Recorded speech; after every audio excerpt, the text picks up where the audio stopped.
50,000 বছরের রাস্তা হবে যার যার কবর থেকে হাসরের মাঠ। ফুলচেরাতে পুল হবে 30,000 বছরের রাস্তা। আমার উম্মতগুলো কিভাবে রে পায়ে হেঁটে তারা অতিক্রম করবে?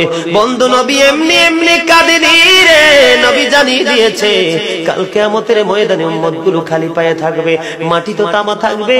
ও বন্ধু, তাদের শরীরে কোনো পোশাক থাকবে না, উলঙ্গ অবস্থায় থাকবে।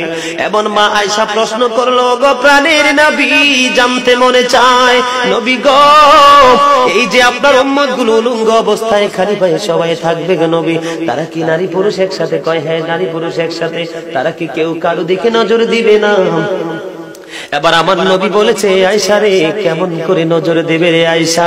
বন্যার পানি যেমনি প্রবল বেগে বৃদ্ধি পেয়ে পৃথিবীর মানুষগুলোকে গ্রাস করে ফেলে, কাল কিয়ামতের দিন এই জাহান্নামে